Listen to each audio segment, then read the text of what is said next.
Summer, it's been about 24 hours since you capped off one of the greatest meets ever. It's a stuff swimmers dream about and you're living it. Have you processed this yet? No, not at all. I mean, these past 5 days have been absolutely wild. And definitely, this is probably the best meet of my career. So kind of just gonna take it a few days to process it, but not trying to spend too much time on it, just heading into Worlds and really focused in on that. But yeah, overall, really happy with the results and definitely better than I thought they were gonna be. But going in, I knew that I could achieve personal bests and world records. So to do it, it feels awesome. Better than you thought they would be, and yet every time you talked to me after each race, you said, I think I can be better.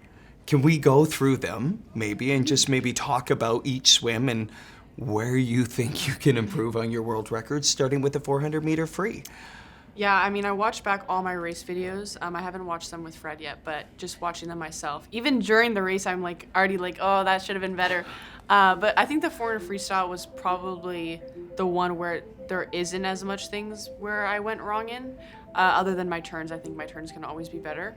But splitting wise, I think it was perfect. And then, what was the next race? I know, I was doing that as well. 800. Oh, 800. 800 turns again, I think. And then I think just the middle 400 I can be stronger in.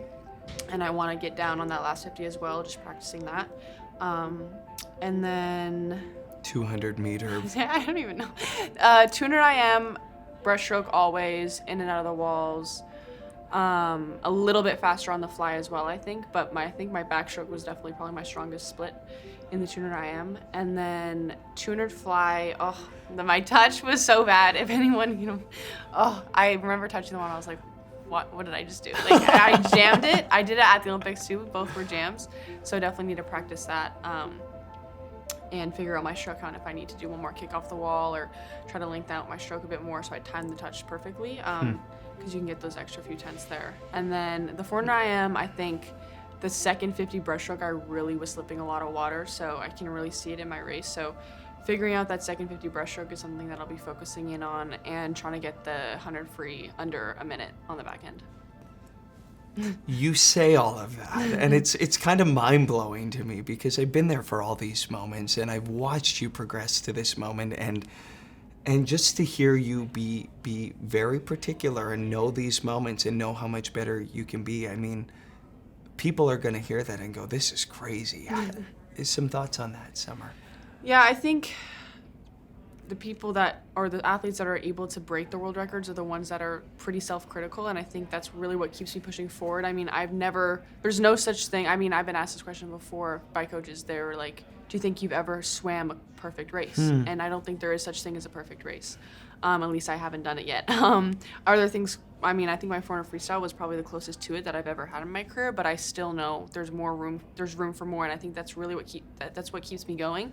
And I'm also still so young. I have so much more to achieve, and I know I can get so much stronger. I mean, if I look at myself 2 years ago to now, it's like a completely different person. So mentally, physically, all that stuff, I've matured a lot. So I think that's really what keeps me going, and heading into LA, there's lots of things that will be happening, and being with Bob, I think it's going to be a great pairing, and I'm just really excited. We're going to get to that in a second, but a second ago, Ingrid was here, and she said, I think Summer should have swam the 200 back. She was begging me to swim it.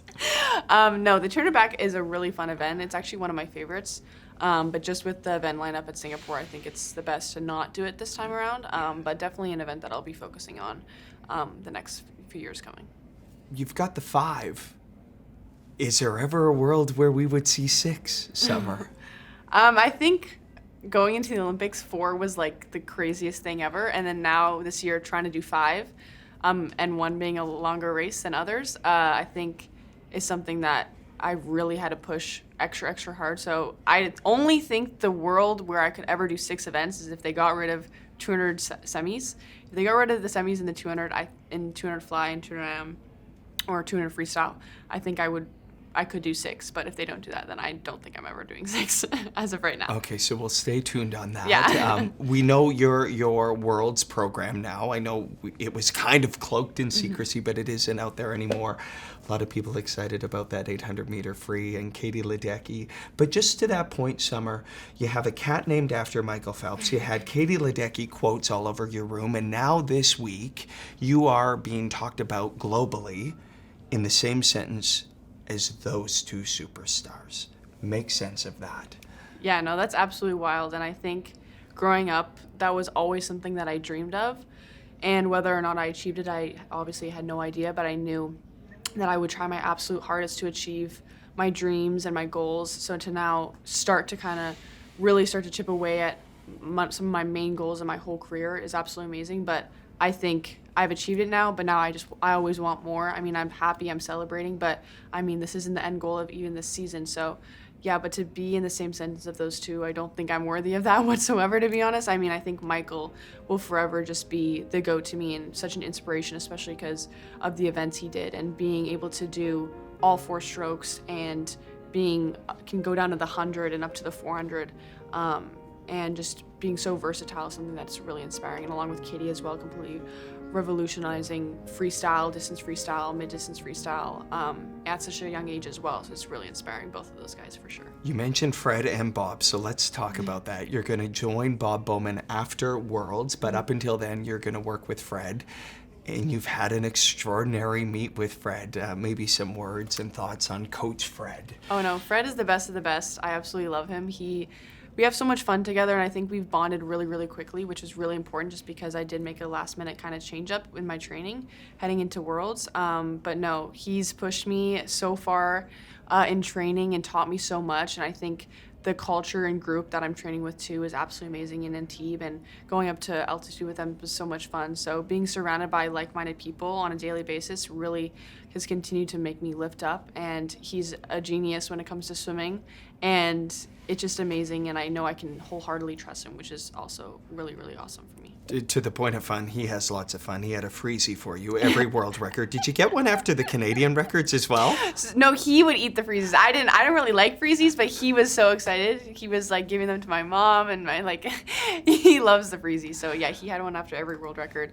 But no, I didn't have any. No freezies for you. No. On the point of fun, there have been examples in swimming of people going to the Olympics and having post-Olympic blues or falling out of love with this sport. You've just kept going, and every time I'm with you at the pool, you seem to love this. How do you think you've been able to stay in love with this sport and maintain a healthy relationship?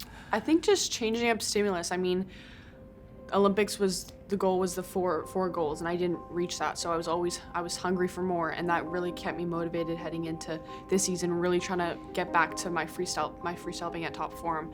And so adding in the 800, trying to do 5 events as fast as possible, I think has really kept me motivated, and it's going to take everything out of me, physically, mentally, emotionally. So that really has kept me kind of fresh and new and kind of relearning the sport. I mean, I know it's a long 4 years, but I mean, I'm having so much fun, and I have a lot of fun swimming fast, and the hard work is all worth it in the end. And that doesn't mean outside the pool I'm not still having fun and celebrating what I did at the Olympics, but always pushing forward because I am still so young. So I'm not even at the peak of my career yet. So just always moving forward and just trying to enjoy it as well. But yeah, for sure, it's definitely a balance though. We've been on this journey. I've been there for every world record.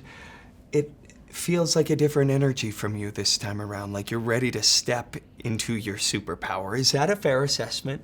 Yeah, for sure. I think I'm at a point where I'm really confident in myself. I mean, it wasn't like, I think the first world record, I wouldn't say it was a fluke, but it was a surprise for sure. I didn't think I would achieve that. Now I know from my training and from the belief and confidence from myself and my coaches, I truly know that I can push the boundaries of the sport and continue to do so. So I think having that confidence is really, really important, along with way more experience now, having 2 Olympics under my belt and then multiple world championships as well, short course and long course. I think just continues to make me grow and make me know that I am one of the top people in the sport now, and I can continue to grow and learn and stuff like that. But I'm not as much the chaser anymore. I'm more the hunted. I am more the hunted, so I think that also kind of holds a lot more responsibility. So yeah, but always having fun, which is really important. Okay, winding down, these are audience questions because you are the talk of the country. You're the talk around the world right now, and you're humble to a fault.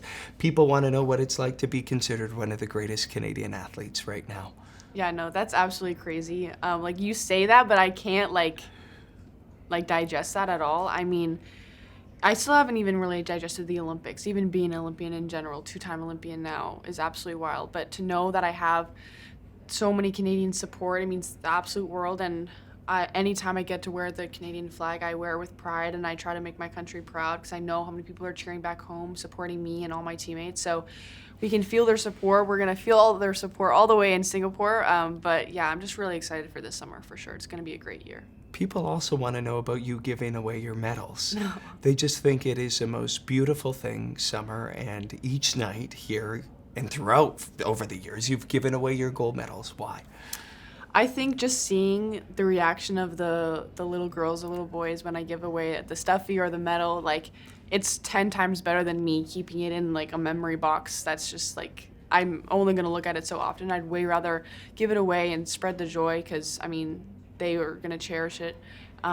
So it's just really nice to see that I'm able to inspire them, and I hope me giving that to them really kind of motivates them to be like, oh my gosh, this is so cool, and kind of hold that memory with them, and they continue to push forward and really inspire the next generation is really important to me. So that's the least I can do to them, really. This has been an extraordinary week for you. Thank you. Congratulations, Summer. Thank you.